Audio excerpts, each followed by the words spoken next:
Ke-223. Aku duduk di ruang kerjaku yang nyaman, sibuk menyelesaikan berbagai pekerjaan yang menumpuk. Tepat di hari ini, It mulai bergabung dalam tim kami, bersama dengan Adnan yang telah aku rekrut sebelumnya. Mereka berdua memutuskan untuk mulai bekerja bersamaan hari ini.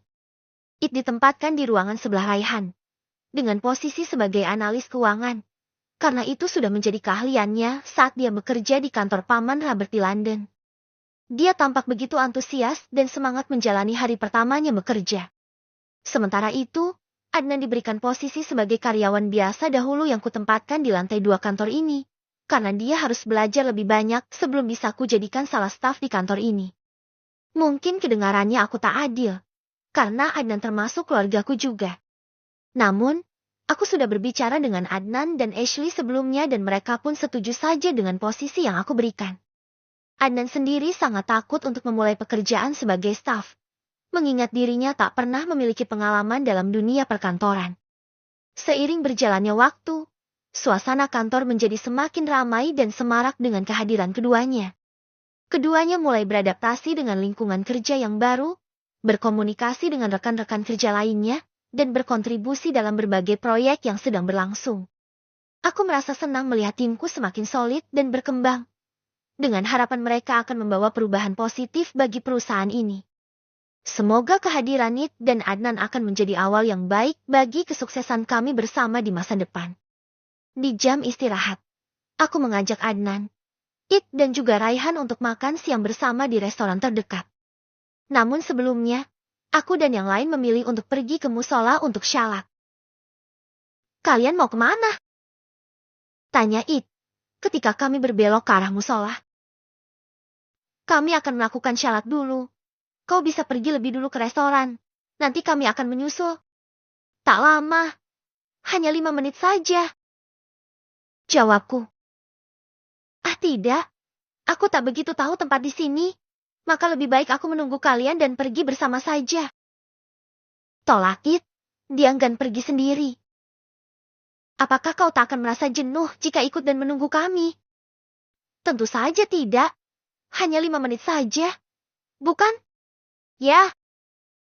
Karena It setuju, akhirnya kami pergi ke musola. It mengikuti kami dari belakang. Orang-orang yang kami temui di setiap jalan menuju musola terus menatap kami. Aku tak tahu kenapa, tapi mungkin kehadiran It dan Adnan sebagai orang baru nih yang menjadi daya tarik bagi mereka. Atau mungkin karena kami semua ganteng. Hahaha. Setibanya di musola, kami bertiga pergi ke tempat wudhu untuk mensucikan diri sebelum menghadap Tuhan. It sudah masuk lebih dulu, namun tentu saja hanya untuk duduk diam dan menunggu kami. Usai berwudhu, barulah kami masuk juga dan melakukan tugas kami sebagai seorang hamba yang berusaha untuk selalu taat pada perintahnya.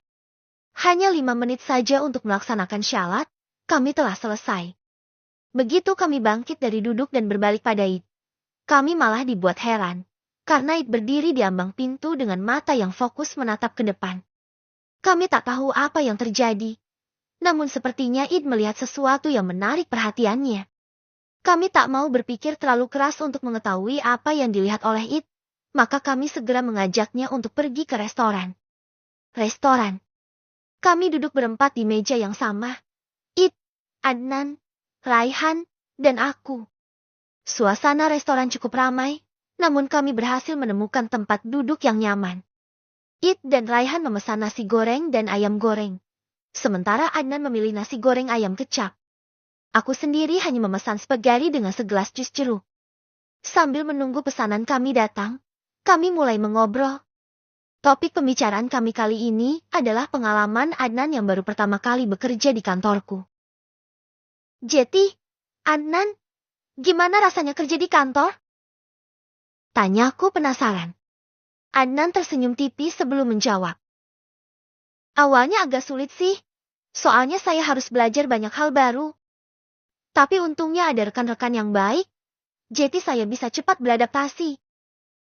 Aku melihat semangat di matanya saat Adnan bercerita. "Wah, itu bagus dong. Ya meskipun bidangnya beda jauh sama bidang kerjaan kamu sebagai tukang pukul bodyguard. Tapi kalau kamu terus berusaha untuk belajar, saya yakin kamu akan jadi orang yang profesional nantinya." Adnan mengangguk. Iya, beda banget. Tapi saya senang bisa mencoba hal baru dan menantang diri sendiri. Rasanya lebih menarik gitu. Syukurlah. Yang penting jangan malu untuk bertanya ketika kamu butuh jawaban dan jangan malu minta bantuan ketika kamu kesulitan. Benar. Mas Adnan orangnya pasti mudah mengerti kok. Saya sangat mendukung Mas Adnan dalam pekerjaan baru ini. Selain bisa bekerja di perusahaan Kak Jason, Mas juga bisa sekalian jadi bodyguard-nya yang bisa selalu dekat dengan kakak. Timpal Raihan. Wah, benar juga. Itu artinya, gaji saya harus double ya? Hehehe. Canda Adnan. Iya ya.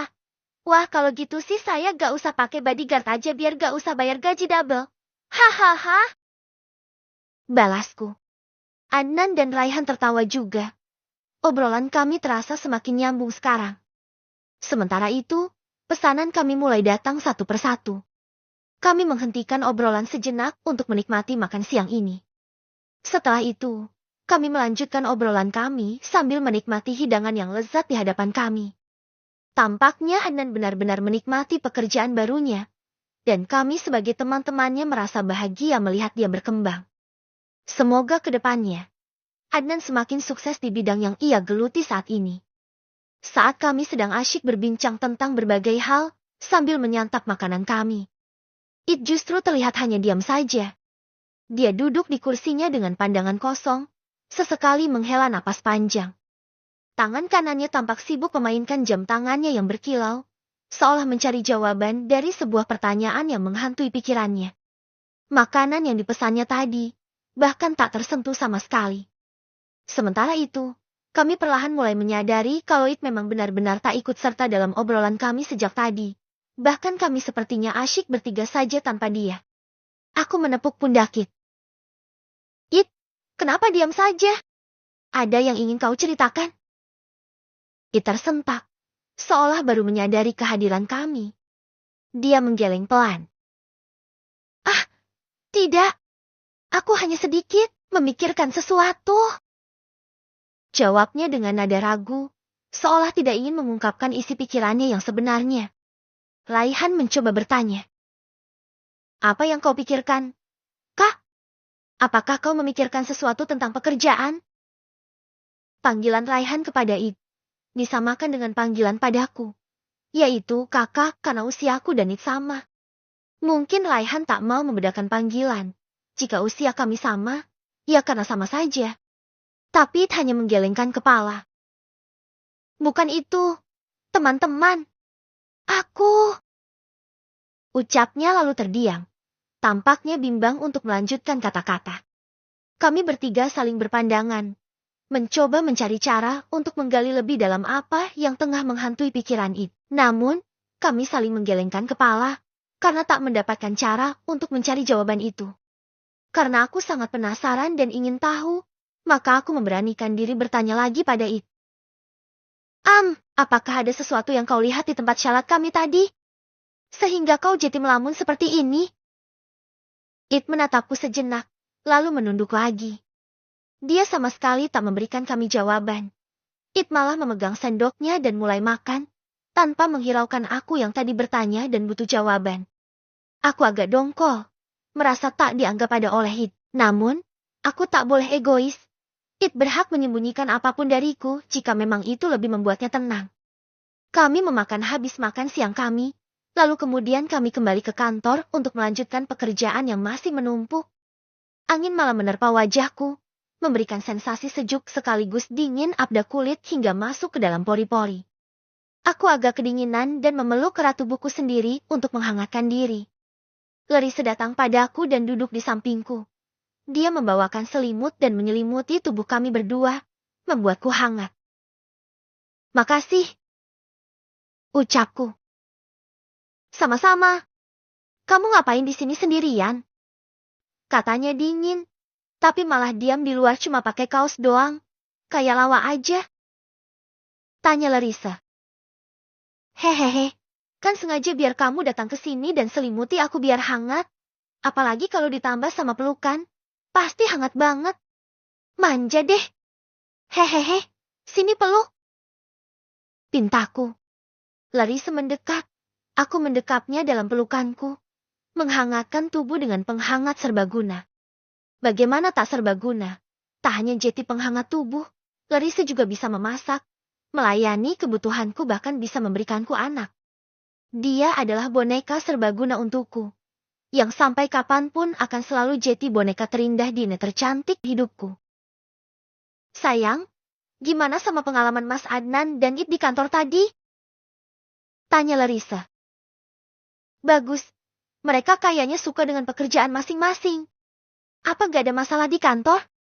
Misal, It kembali ke setelan awal agak gila. Enggak, alhamdulillah It sepertinya udah sembuh total kok. Dia bersikap sangat wajar seperti dulu. Tapi, aku menghentikan kalimatku. Tapi kenapa? It tadi agak melamun. Melamun kenapa? Aku nggak tahu dia melamun karena apa. Tapi itu terjadi saat dia ikut kami ke musola buat syarat zuhur. Aku dan Raihan sempat menanyakan kenapa dia begitu. Tapi It gak menjawab apa yang dia pikirkan. Dia cuma bilang kalau dia lagi mikirin sesuatu doang. Apa gak ada seseorang yang bikin dia tersinggung? Ah, enggak juga. Orang-orang di kantor baik banget kok sama dia. Mana mungkin ada yang bikin dia tersinggung? Terus kenapa? Mana aku tahu. Aku juga butuh jawaban sejak tadi, tapi gak nemu jawaban apapun. Larissa terlihat berpikir, meletakkan jari telunjuknya di pelipis seolah berpikir dengan keras. Udah, ngapain harus dipikirkan sih?